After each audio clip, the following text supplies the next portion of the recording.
오늘 하나님의 말씀은 사도행전 9장 10절에서 22절까지가 되겠습니다. 제가 봉독을 하도록 하겠습니다.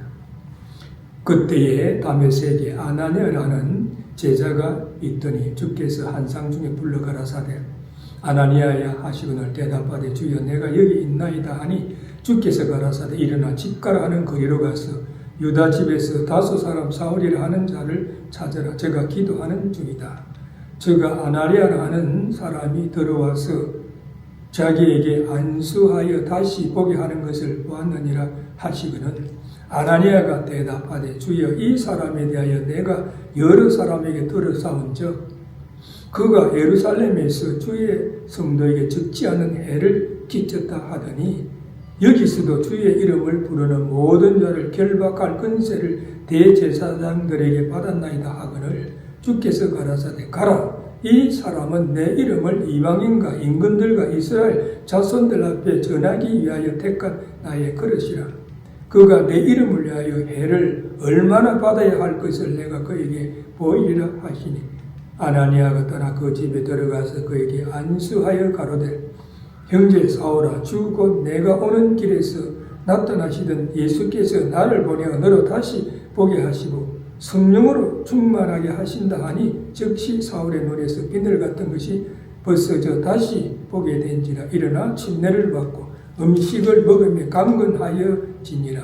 사울이 다메섹에 있는 제자들과 함께 며칠 있을새 즉시로 각 회당에서 예수의 하나님의 아들이심을 전파하니 듣는 사람이 다 놀라 말하되 이 사람이 예루살렘에서 이 이름 부르는 사람을 잔해하던 자가 아니냐. 여기 온 것도 저희를 결박하여 대제사장들에게 끌어가고자 함이 아니냐 하더라. 사울이 힘을 더 얻어 예수를 그리스도라 증명하여 다메섹에서 하는 유대인들을 굴복시키니라. 아멘. 오늘은 사울이 전도자가 되자 하는 그런 제목하에서 같이 은혜를 나누기를 원합니다. 1976년 미국에서 말이죠. 교도소 선교회 프리즌 펠로십 미니스트리라고 하는 그러한 단체를 만들어 가지고 많은 재소자들을 주님 앞으로 인도하고 그들이 사회생활에 적용할 수 있도록 잘 적응할 수 있도록 만든 척 콜슨이라고 하는 사람이 있었습니다.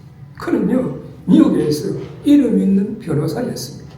특히 37대 대통령이었던 리처드 닉슨의 특별 고문으로서 백악관에서 권력과 명예를 누렸던 사람입니다.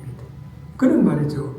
닉슨 대통령을 위해서라면 수단과 방법을 가리지 아니하였던 야비한 정치인, 야비한 냉혈 인간이라는 악평을 받았던 그런 인물입니다. 그 당시에 월남전이 계속되고 있었는데 미국 내에서 월남전 반전 시위가 말이죠. 막 일어나고 있었어요. 그랬더니 깡패들을 동원해가지고 시위를 갖다가 말이죠. 제압하고 그리고 닉슨 대통령을 반대하는 사람들 블랙 리스트를 만들어가지고 이 사람이 관리를 했던 그런 사람입니다. 또한 그는 닉슨 대통령의 재선을 위해 가지고 워터게이트 사건을 계획했던 핵심 인물이기도 했습니다. 미국 워싱턴 DC 말이죠. 포토맥 강변에 보면 워터게이트 빌딩이 있어요. 그 워터게이트 빌딩 내에 민주당 오피스가 있는데 1972년도에 거기에다가 도청 장치를 갖다가 한 거예요. 그 일로 인해 가지고 제37대 대통령이었던 리처드 닉슨이 사임하는 사건이 워터게이트 스캔들입니다. 척 콜슨은 이 사건을 계획하고 은폐한 혐의의 핵심 인물로 기소가 돼가지고 그는 유죄 판결을 받고 백악관에서 하루아침에 알라바마 교도소로 가는 그런 신세가 되었습니다. 닉슨 대통령은 재선에 성공을 했습니다. 그렇지만 재선에 성공했지만 워터게이트 사건으로 인해 가지고 임기 중에 사임을 하는 미국 최초의 대통령이 되었습니다. 콜슨은 말이죠. 교도소에서 그 당시만 하더라도 미국에도 흑백 TV, 조그마한 흑백 TV를 통해 가지고 자신이 3년 반 동안 충성스럽게 모셨던 리차드 닉슨 대통령이 사임하는 것을 그는 봐야만 했습니다. 자신의 인생에서 가장 비참한 순간이었다라고 그는 고백을 했습니다. 그때서야 그는 자신의 생애 중에서 가장 타락하고 불행한 때였다라고 또한 고백하기도 했습니다. 권력과 명예로 흥청거리면서 세상적으로 잘 나갔지만 그의 마음속에는 늘 한 구석에 허전함이 있었고 진공 상태였다라고 그는 고백하죠. 그 당시에 친구인 필립이라고 하는 사람이 뉴욕에서 알라바마 교도소로 면회를 와가지고 이런 이야기를 했습니다. 내가 뉴욕에서 빌리 그레햄 목사님의 집회에 참석해서 내가 은혜를 받고 내가 예수님을 믿고 내가 기독교인이 되었다. 이렇게 이야기하면서 C.S. 루이스가 쓴 순전한 기독교라고 하는 책을 갖다가 내가 이 책을 받고 은혜를 많이 받았으니까 너도 한번 읽어봐라 라고 이렇게 이 책을 주었다는 거죠. 그래서 말이죠. 콜슨은 친구 필립이 준 책을 교도소에서 읽으면서 첫 장에 자만한 사람은 하나님을 찾지 않기 때문에 자만은 악이다 라고 하는 그 글귀를 읽고 큰 충격을 받았다는 거예요.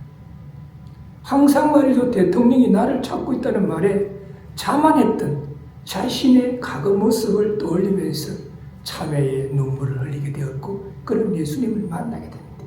그는 순전한 기독교라고 하는 책을 읽으면서 마침내 자기 자신을 뒤돌아보게 되고 지난날의 잘못을 회개하면서 예수님, 저는 당신을 믿습니다. 예수님을 구주로 저는 받아들입니다. 내 인생에 들어오십시오라고 고백하면서 그는 말이야 기독교인이 되었습니다. 콜슨은 말이죠. 자신이 감옥에서 거듭나고 난 이후에 자서전을 썼는데 그 책의 이름이 제목이 거듭남입니다. 본 어게인이라고 하는 그런 책에서 고백하기를 자신이 교도소에 수감되면서 나는 어떤 면에서 모든 것을 잃었다. 권력, 명예, 자유, 심지어 정체성마저 잃고 나는 제수번호 23,226번으로 불려졌다. 하지만 나는 다른 면에서 진리를 찾았다. 바로 살아계신 하나님을 만나게 된 것이고 내 인생은 예수 그리스도를 만나서 극적으로 새롭게 변화가 되었다라고 그 책에서 고백했습니다. 그래서 말이야 그 책은 많은 사람들이 감동을 주었어요. 백악관에서 리처드 닉슨 대통령의 고문이 되어가지고 권력을 휘두르는 그가 어느 날 감방에 가게 되고 감방에서 그는 예수님을 영접하고 새롭게 거듭나가지고 그 자서전을 썼는데 이 자서전 내용을 보고 많은 사람들이 감동을 받았어요. 그리고 이 베스트셀러가 됐어요. 그리고 또한 영화로도 만들어졌습니다. 이 첫 콜슨의 의미 있는 삶은 자신을 향한 하나님의 부르심의 순종함으로 시작이 되었습니다. 콜슨은요, 교도소에서 진짜 출소해가지고 앞으로 내가 어떻게 해야 될 것인가?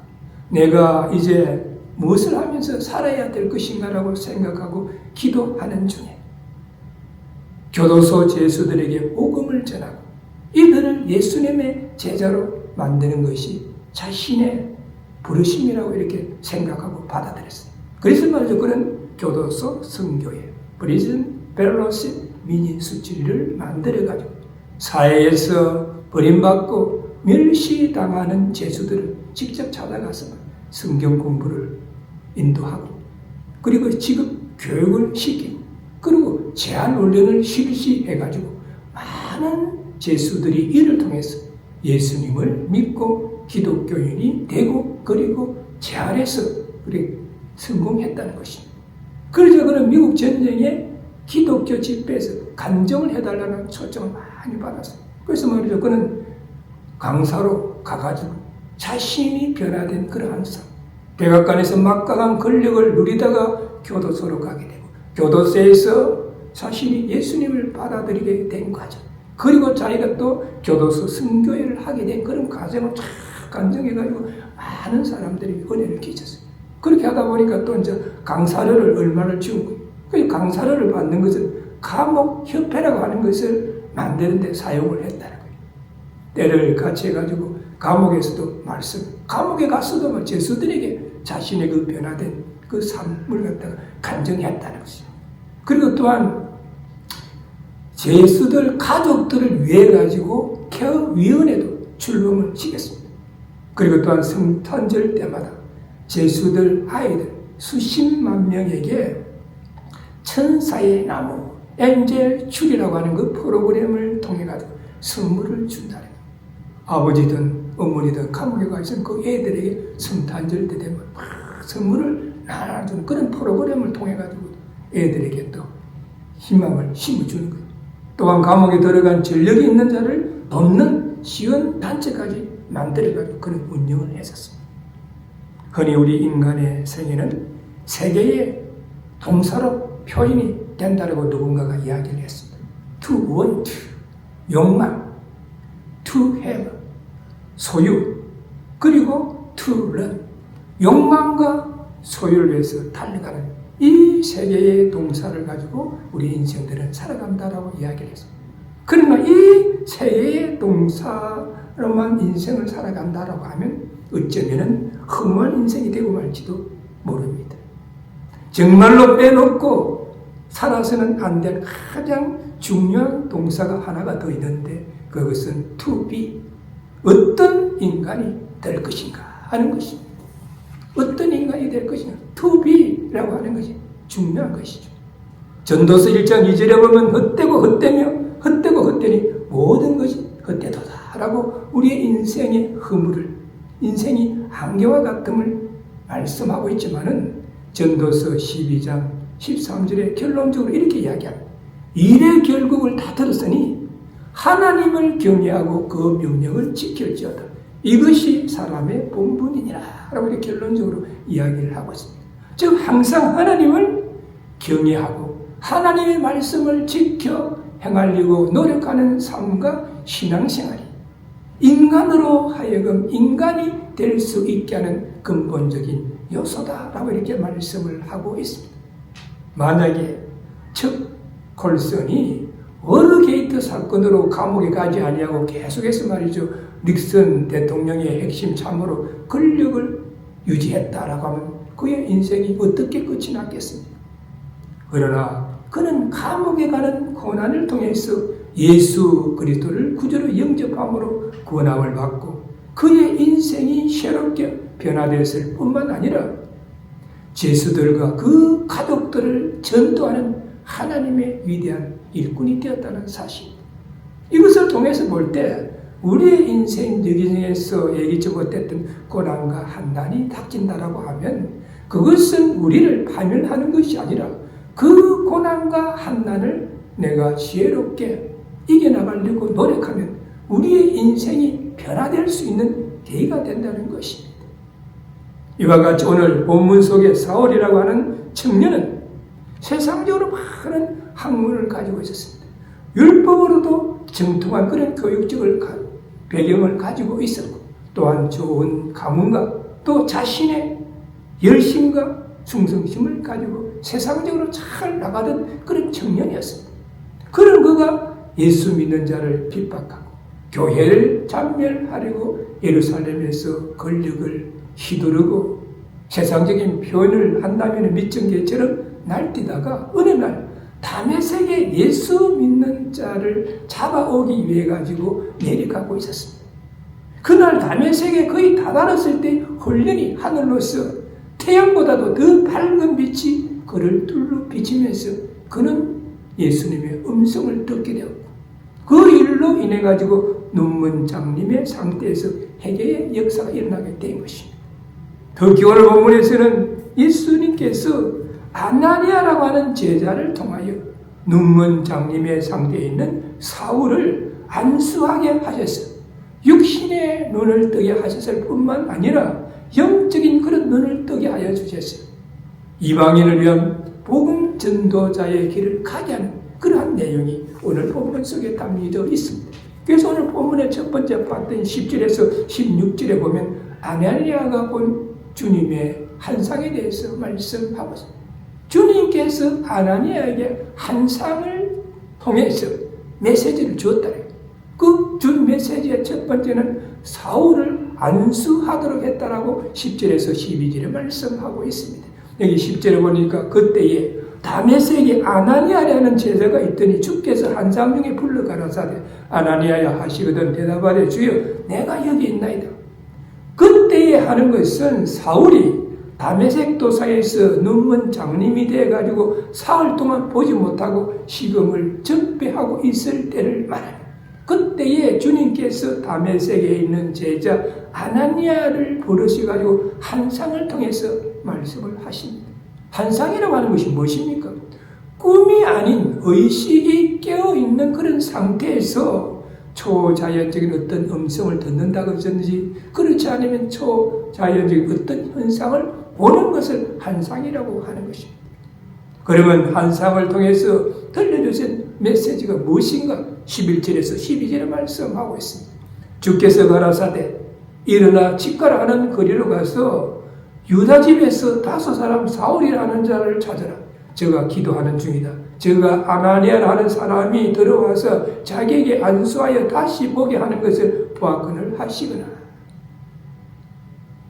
주님께서 말이죠. 아나니아에게 말씀하시기를 다메섹 동문에서 서문으로 있는 직선도로 즉 직가라고 하는 거리에 가서 길리기아 타소 출신의 사울이라 하는 자를 찾아라라고 말씀을 하셨습니다.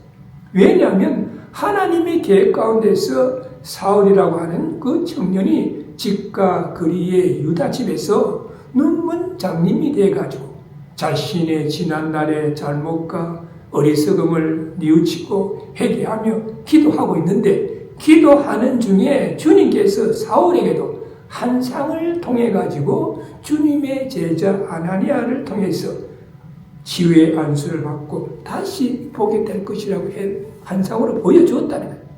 여기서 중요한 것은 주님께서는 계획 가운데서 해방자여 핍박자여 폭행자인 사울을 택하셨다는 거예요. 택해가지고 눈먼 장님이 돼가지고 식음을 전폐하고 깊은 고뇌 가운데서 회개하고 있을 때 그를 그대로 버려두시지 아니하시고 돌봐주시고 위로하시고 앞으로 일어날 일을 알려주셨다는 놀라운 환상을 통해서 아나니아라는 자가 와가지고 너의 눈을 뜨게 할 것이다.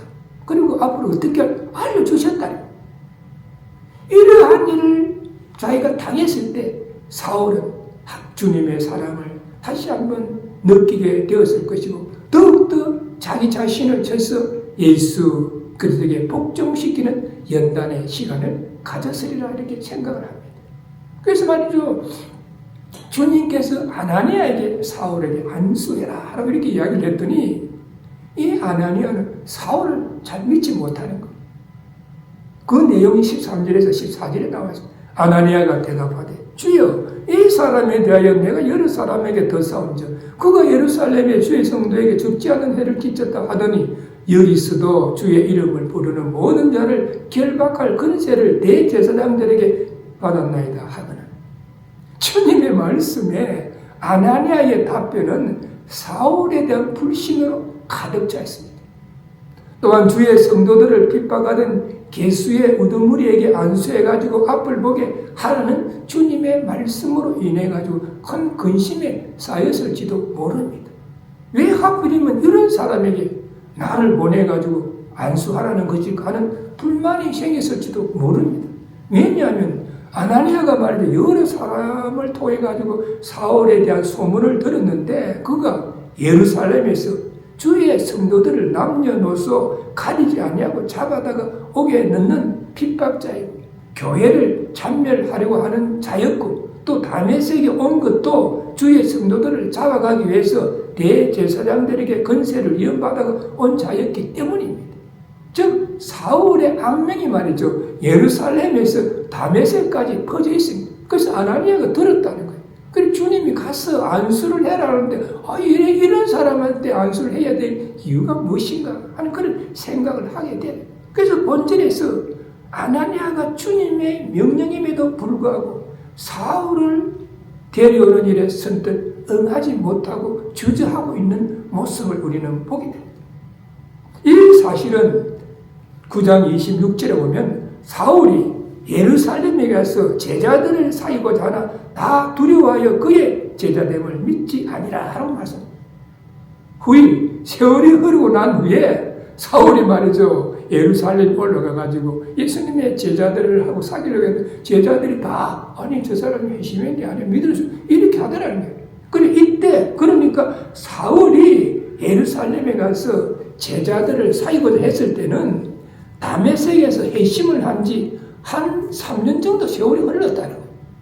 그리고 또한 3년 정도 흐를 세월 속에서 예수님이 하나님의 아들이심을 증거하다가 보니까 유대 교인들로부터 핍박을 받기 시작했었어요. 아니 저 정신 나간 자가 아니냐. 유대 교인이었기 때문에 율법에 정통한 자이기 때문에 우리 유대 교인들이 말이죠. 아 저 사람 저거 우리 그만두면 안 돼. 핍박을 받기 시작했을 때임에도 불구하고 예수님의 제자들도 예루살렘에 와가지고 말이 자신들과 사귀고자 하니까 경계를 했다.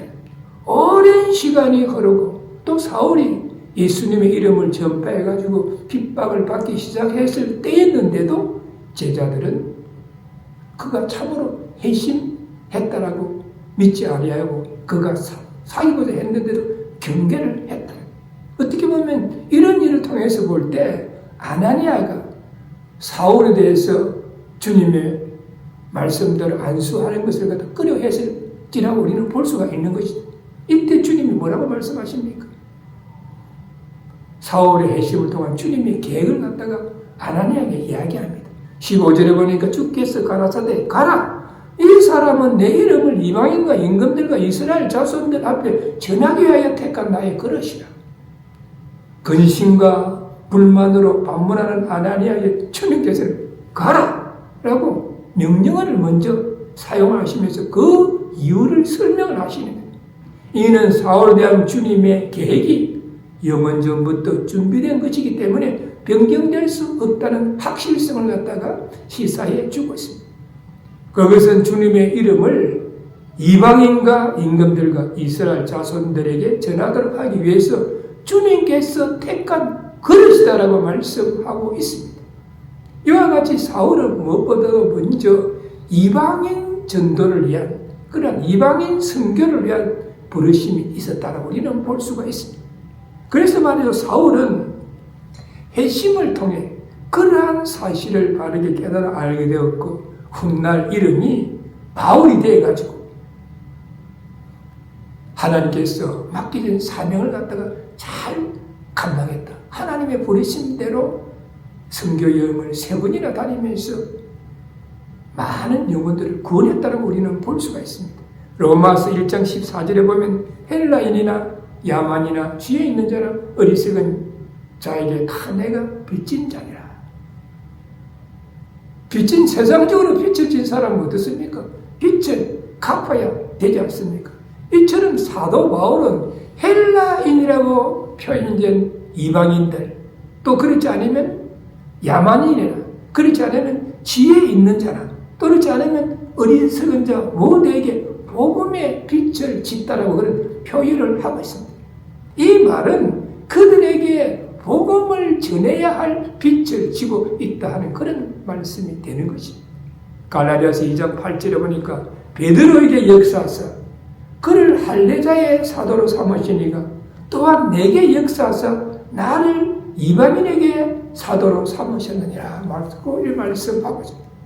사도 베드로를 갖다가 유대인들을 위한 사도로 세우셨다라고 하면 자신은 이방인들을 위한 사도로 삼으셨다라고 말씀하고 있는 것입니다.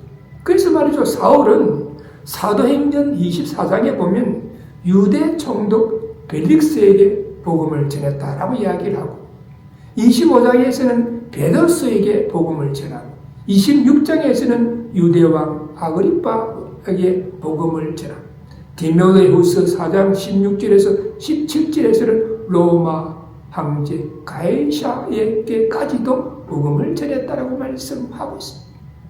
또한 열심으로 충성심으로 이방인과 동족에게 복음을 전했습니다. 그러나 복음을 전하는 과정 속에서 얼마나 어려움이 많았겠습니까? 그래서 주님께서 미리 환상을 통해서 사울에게 보여주었습니다. 16절에 뭐라고 말씀하고 있습니까? 그가 내 이름을 위하여 해를 얼마나 받아야 할 것을 내가 그에게 보이리라 하시니.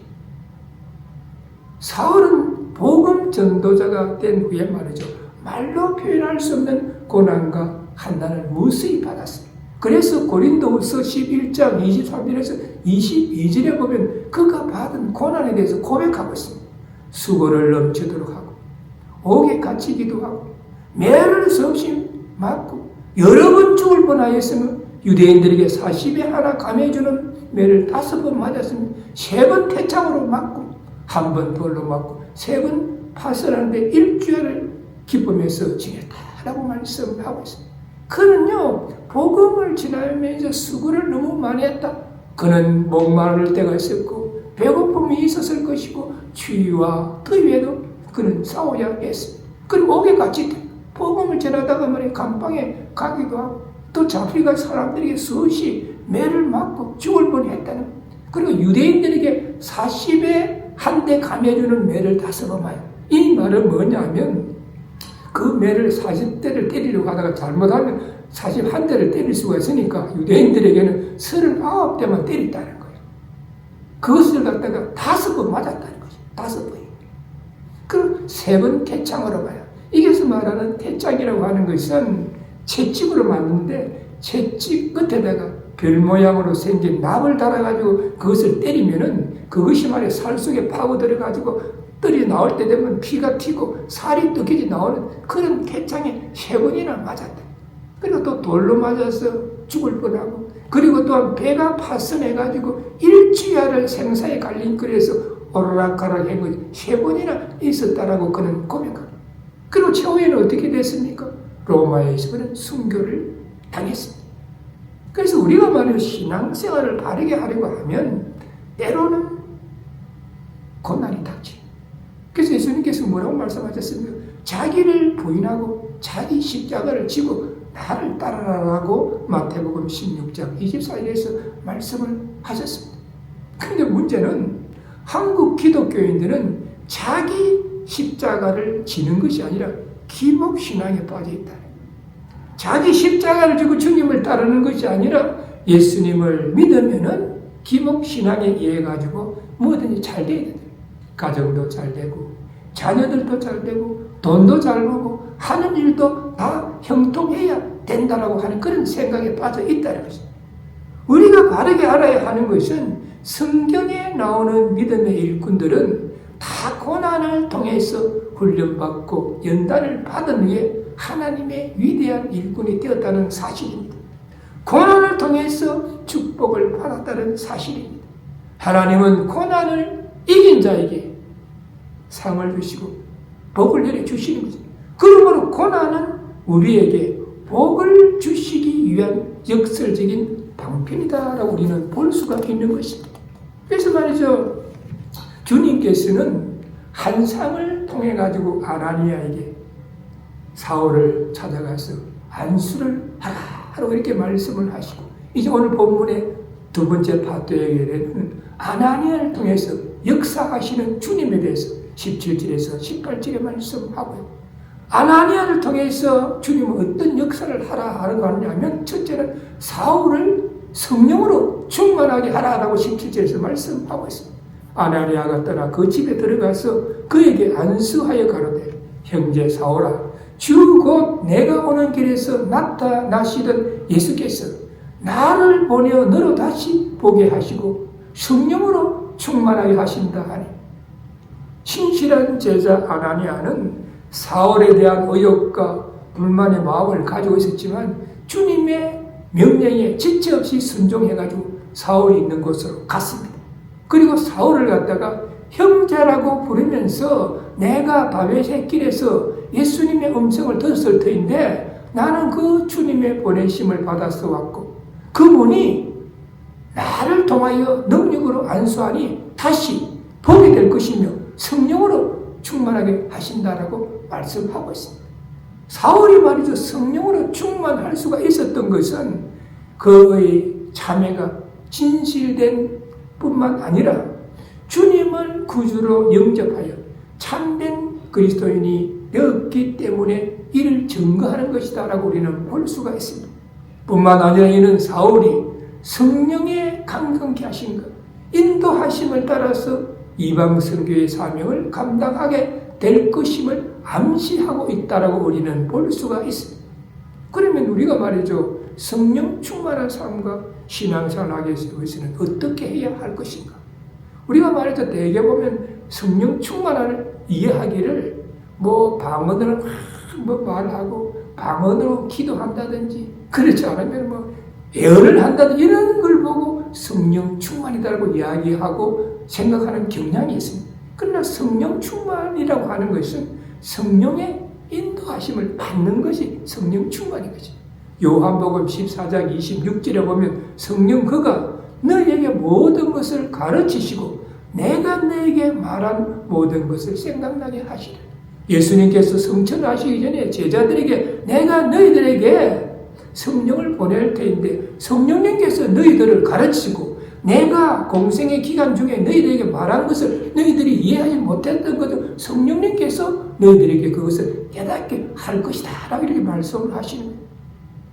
성령을 쫓아 살아가고자 하는 성도는 성령의 인도하심을 받아야 한다는 것입니다. 즉 자신의 뜻이 아니라 성령님의 뜻을 살아야 한다는 거예요.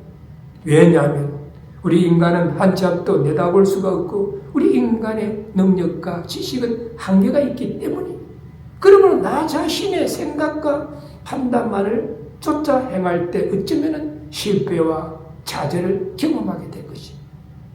그러나 믿음의 성도들은 예수님께서 말씀하신 것처럼 신령한 성령님의 가르치심과 조명하심을 따라가려고 노력해요.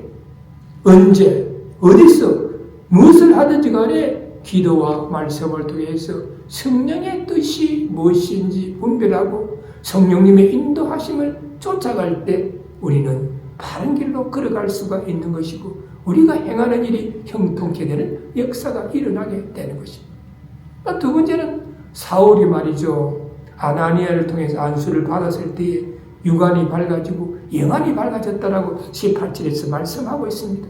즉시 사울의 눈에서 비늘 갇힌 것이 벗겨져 다시 보게 된지라 일어나 침례를 받고 라고 말씀하고 있습니다. 아나니아가 주님의 권능의 손길로 사울에게 안수를 했을 때에 성령이 충만했을 뿐만 아니라 다메섹 상에서 받았던 그 빛의 충격으로 인해 가지고 말이죠. 사울이 3일 동안 보지 못하고 장님의 상태로 있었던데 안수하니까 즉시로 눈에서 말이죠. 어떤 비늘 같은 것이 벗겨지면서 시력이 회복되었다는 것입니다. 여기에서 사울의 시력이 다시 회복이 되고 성령이 충만해졌다고 하는 사실은 그가 육적인 시력이 회복되었으면 물론이고 예수 그리스도의 복음에 대해서도 새로운 영적인 눈이 밝아졌다라고 말씀을 하고 있는 것입니다. 이로써 본격적인 이방 선교를 위한 전도자 바울이 새롭게 탄생하게 되었기에 물 침례를 받고 이를 재차 증명했다. 침례가 무엇입니까? 침례라고 하는 이 원어는 헬라어로 뵙티죠. 물에 담근다, 물로 씻는다 하는 그런 뜻을 가지고 있습니다. 그러므로 사울이 물 침례를 받았다라고 하는 것은 예수 그리스도 안에서 새로운 삶을 시작하기 위하여 과거에 말이죠. 인간적이고 세상적인 모든 것을 청산하고 새롭게 거듭났다. 옛날에 말이죠. 자기가 세상적인 지식을 가지고 세상적인 권력을 가지고 예수 믿는 자를 핍박하고 교회를 잔멸하려고 했던 이 모든 것들을 다 이제는 씻어버리고 물에 담가버리고 이제는 예수님의 복음 전하는 이방 전도자로 새롭게 거듭나게 됐다는 것을 침례를 받았다. 바울은 그렇게 표현을 하고 있는 것입니다. 다시 말해서 예수 그리스도의 십자가에 자신의 옛사람을 몫을 받고 새로운 피조물로 거듭났다는 거예요. 그래서 고린도서 5장 17절에 보면 누구든지 그리스도 안에서는 새로운 피조물이라 이전 것은 지나갔으니 보라 새 것이 되었다고 말씀하고 있습니다. 그래서 말이죠. 사울은 이제 새로운 피조물로 거듭나게 됐어요.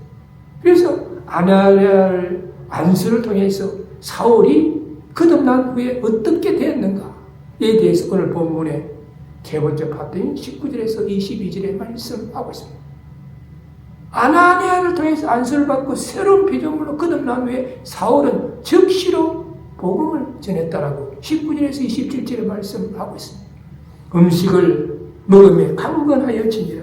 사울이 다메섹에 있는 제자들과 함께 며칠 있을세 즉시로 각 해당에서 예수의 하나님 아들이심을 전파하니. 다메섹 도상에서 말이죠. 초자연적인 빛의 현상으로 인해가지고 사흘 동안 보지도 못하고 또 식음을 전폐하며 기도할 때 아나니아의 안수를 통해가지고 물과 성령으로 거듭난 후에 육신에 건강하여 음식을 먹고 기운을 차려야 돼. 다메섹 도상에서 말이죠. 태양보다도 더 밝은 빛이, 태양보다도 더 강한 빛이 그를 뚫러 비치고 이래가지고 그는 깜짝 놀랐습니다. 그리고 눈먼 장님이 돼서 그러니까 사흘 동안 먹지도 못했으니까 얼마나 인간적으로 육신적으로 배가 고팠겠. 그리고 음식을 먹고 기운을 차려. 그리고 기운을 차리자마자 즉시로 복음을 전했다는 거예요. 여기서 중요한 것은 사울이 예수 그리스도를 구주로 영접함으로 성령님이 자신의 마음에 내재하시고 아나니아의 안수를 통해 가지고 성령이 충만해지자 즉시로 예수님의 하나님의 아들 되신다는 걸 전파했다는 사실입니다. 사울의 이러한 행동의 변화는 기독교를 부인하던 유대인들이 큰 충격을 준 거예요. 아니 저자가 말이에요. 예수 믿는 자를 핍박하고 교회를 잔멸해야 할 자인데 제사장의 권한을 가지고 다메섹에 예수 믿는 자를 잡아러 왔던 자가 예수님이 하나님의 아들이라고 전파하니까 유대인들이 말 충격을 받아요. 그리고 큰 혼란을 가운데 빠진 거예요. 그리고 방감을 가지게 됐고 급기야는 어떻게 보면 또 한편으로는 그들을 회심시키는 그런 결과를 가져오게 되었다. 그러면 무엇이 사울로 하여금 즉시로 복음을 전하게 만들었다. 이것이 중요하죠. 그것은 사울이 눈을 감고 사흘 동안 눈먼 장님이 되어가지고 기도하는 중에 복음의 진리를 발견했다. 예수님을 만남으로 인해서 복음의 진리를 발견하다가 보니까 그런 결과가 일어나. 그럼 복음의 진리가 뭡니까? 예수님이 하나님의 아들이라는 사실입니다. 예수님이 하나님의 아들 되신다는 것은 기독교 신앙의 중심이 되는 것입니다. 그래서 사울의 첫 번째 임무는 예수님이 하나님의 아들이시라는 것을 증거하는 것입니다. 또한 그것은 바울 신학의 중심이 되었습니다.